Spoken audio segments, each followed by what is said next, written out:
Live. Whoa, ain't you gonna put me on live? It's going down, downtown, baby. It's your main man.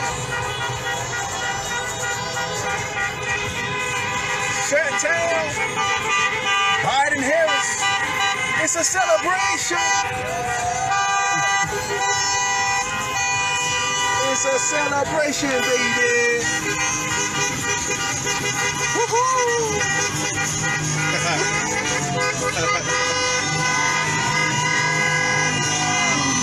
I gotta get you.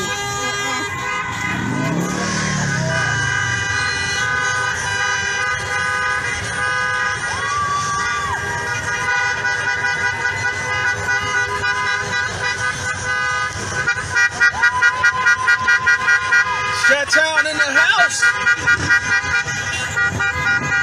Biden Harris, baby. Oh.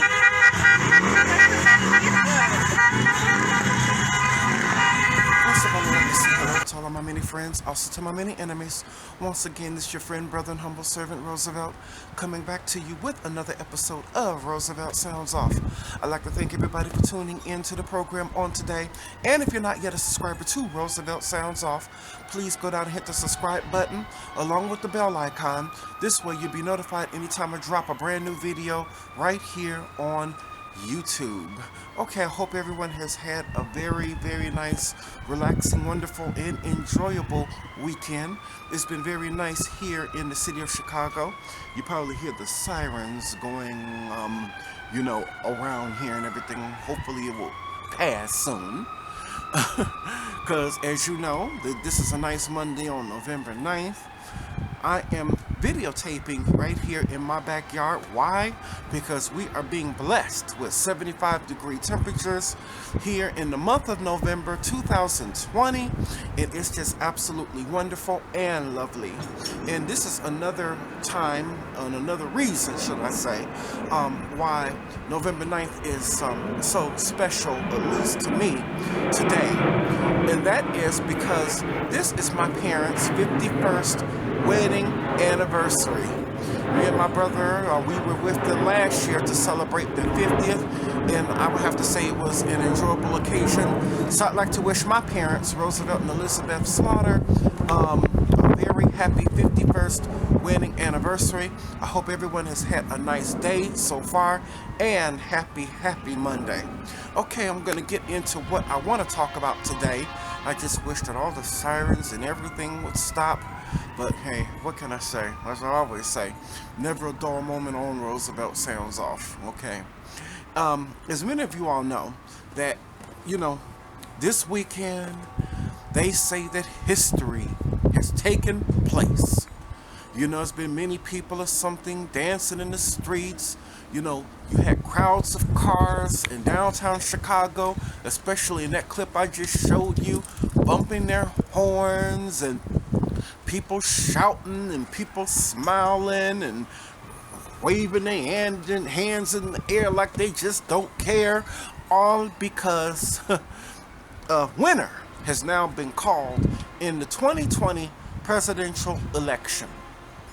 Now, after all of the confusion and all of the accusations of possible vote stealing and other things, they have called the election for Vice President, or should I say former Vice President, Joseph Biden, who ran along with Senator Kamala Harris. Now, many people call this a celebration, but me, on the other hand, I don't. I really don't think that this is a time of celebration. I really don't think this is a time of euphoria. Definitely not a time to gloat over one particular party being picked over another, but a time that we need to all pray and be aware of what is actually going on right now in this country. Because as many of y'all know, coming up to the election, that me, as well as other people who are members of, I consider myself to be one.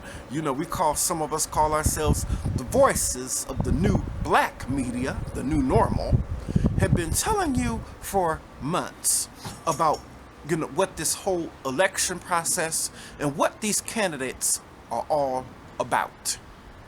And I don't really believe this is the reason why I don't really think it's a time for celebration, because I really don't believe things are going to change too much under Biden than it was under President Trump. Because President Biden, because of his policies and certain legislation he has put in place, has proven that he has been, or is, should I say, much more racist than President Trump ever was. So the only thing that we did was to exchange one loudmouth, orange-faced racist for a much more quieter, subdued, and much more refined racist. And a whole lot of people are also celebrating, especially some of you black people, because Kamala Harris is going to be the first black woman, or so-called, should I say, black woman, or, South Asian woman, or person of color to be elected as a vice president. And let me tell you something. Just because a person shares your same color and your same race, first of all, does not make them right, does not make them better than anyone. It definitely does not make them fit for political office. Because if you have to look all the way back at the presidency of President Barack Hussein Obama, that under President Obama, nothing really changed, because he enacted more policies to help members of the LGBT than he did members of the black community. What I mean by that is that you have, or should I say you had, many police killings, just like you have police killings right now. And he never put any legislation in place that would punish the police whenever they shot an unarmed person or whenever they did something wrong. The only thing that he would get up there and do is make a speech. Just like he did with the death of Trayvon Martin. I remember it. I remember it well. Where he says, well, it was a tragedy. What happened to Trayvon Martin? Because I have two daughters, but if I had a son, he would probably look like Trayvon. All thing he did was make a speech. He didn't do anything else. But when it came down to the protections of members of the LGBT, he pushed that. But no policies in place, first of all, to help more black people get jobs, and to help black people even receive reparations, and no punishment for the police. Definitely not. And someone like Kamala Harris, who wants to be Obama 2.0, is not going to do anything either. Come on now. She didn't even grow up like the rest of us grew up, and don't even have the same experiences the rest of us have. So someone like Kamala Harris would not be loyal to someone like me, who is a black, visually impaired, and slightly deaf person.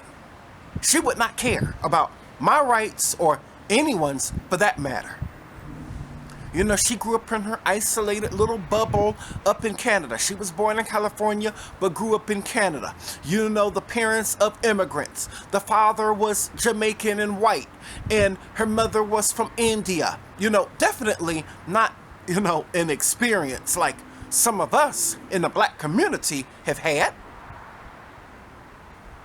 And a whole lot of people, I've heard a whole lot of people, and I'm hearing this much more over, even in the church, are talking about, well, there's fornicators and adulterers and people who steal or whatever. The only thing I hear a whole lot of people talking about is people who are homosexual and they act like that's the only sin. Aren't there other sins other than that? Yeah, there are other sins other than that. But I'm going to tell you something. People who are thieves, people who are murderers, people who are fornicators are not pushing the government for legislation that will affect me and you. Because they have pushed certain legislation. They would call a video like this, or a part of a video like this, they would say that this is hate speech. And Biden and Kamala Harris, in their first 100 days of the presidency, have vowed that they are going to push the LGBT agenda hard. And I don't believe, personally, that one agenda should be pushed hard over another. If you are going to push an agenda, or be in politics at all, and be a person of the people at all for that matter, you're supposed to enact policies that help all people, no matter what. It should not be one particular group, or one particular group who has a certain sexual preference over another. Because right now, they have the law on their side with the Supreme Court, because, Obama said it was okay for them to get married. And the Marriage Act of the LGBT was passed under the watch of President Obama, and then the very next day, he went to a church where those 9 people were killed by Dylan Ruth and had the nerve enough to sing Amazing Grace. Are you kidding me? So no, it should not be one person's right over another, because then certain things, or should we say, certain things that some of us in society will say that are wrong will not stop. Because you have pedophiles now that are actually saying, and they actually want to push legislation. Pedophiles, these are men, grown adult men, who want to advocate being sexually involved with children, who want to push legislation so that they can marry little children. This is something that they want to push. And then when people tell them, well, you know that's wrong, you can't do that, the biggest thing that they always bring up in their defense, well, you let gay people get the right to get married, you gave them their rights, we want our rights too. So now you gave gay people the right to get married. Then now the pedophiles want the rights to marry little children. And what is going to happen in a few more years when the axe murderers want the right to just cut someone's head off? It just never ever stops. And whenever you have something that never stops, in the end, you have nothing but chaos. That's what this society in this radical left-wing Democratic Party is headed to. Chaos. And right now, if you look at Joe Biden, you could definitely tell it's some signs of Alzheimer's or some signs of dementia there. Because sometimes, he gets on stage and even forgets where he is. And I really believe that the plan is, when he gets in the office, they're going to use the 25th Amendment against him. Meaning, the 25th Amendment, for all y'all who don't know, is something that was added to the Constitution in the 60s when the Constitution was amended, that can replace a president with a vice president if the president ever dies or is assassinated or, is found to be mentally unfit to take office. And I believe that they are going to boot him out of office and push Kamala Harris in that office, because even when she first started to run for office, I believe it was her goal to be Obama 2.0. And right now I'm about to play you a video clip of, Nancy Pelosi actually talking about enacting the 25th Amendment for future presidents. And whenever she talked about a future president, I really believe strongly that she was talking about President-elect Biden. Stay tuned for this clip. This is not about President Trump. He will face the judgment of the voters. But he shows the need for us to create a process for future presidents. Throughout America's history, our leaders have created and strengthened guardrails in the Constitution to ensure stability and continuity of government in times of crisis. The 25th Amendment creates a path for preserving stability if a president suffers a crippling physical or mental problem and is, quote, in the amendment, unable to discharge the powers and duties of his office and transfers his powers. Specifically, Section 4 of the amendment empowers Congress to set up an independent body to confront such a crisis. Congress has a constitutional duty to lay out the process by which a president's incapacity and the president of any party is determined. This bill honors the duty by creating a standing commission of top former executive officials and medical experts selected in a bipartisan, bicameral way. A president's fitness for office must be determined by science and facts. This legislation applies to future presidents. Okay, you saw that clip, and that falls under the category of fair use. Yes, I really believe that this is going to happen.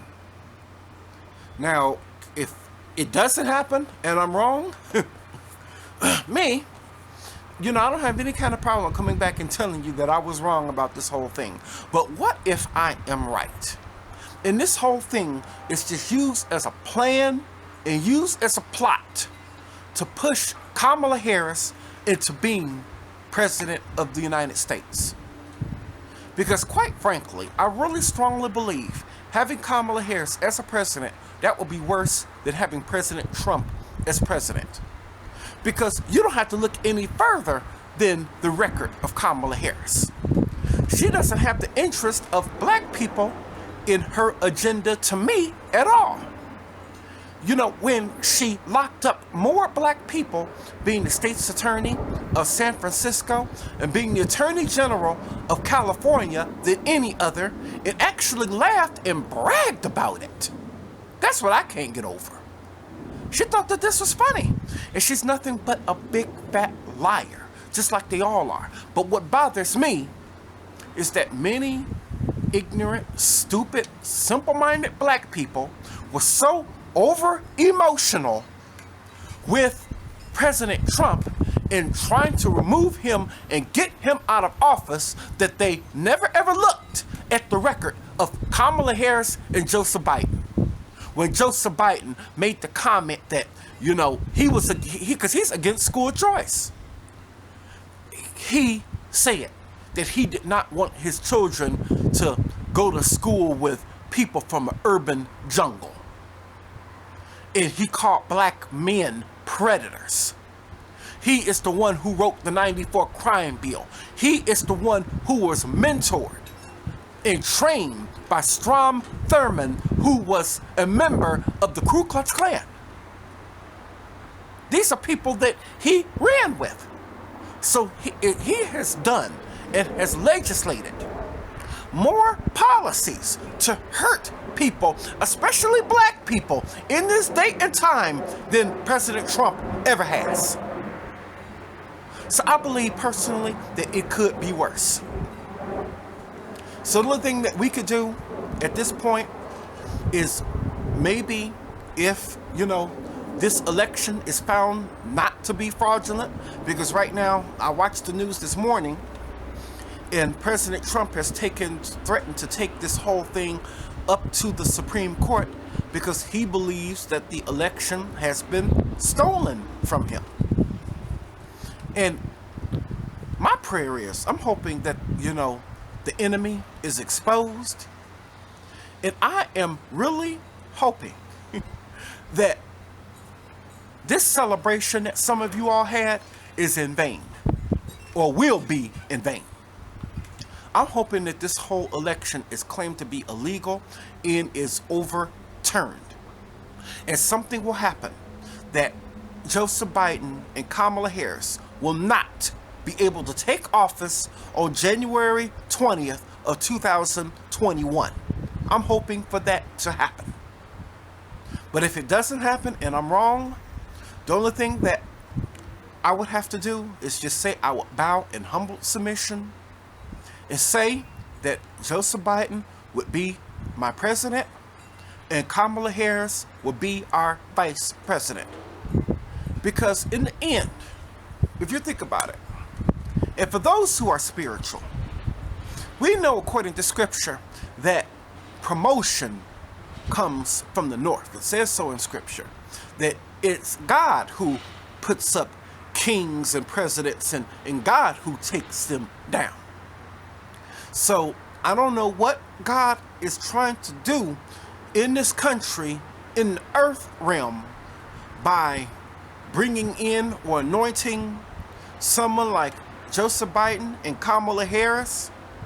But I guess the only thing that we would have to do is pray about it and just seek his face and just see what happens.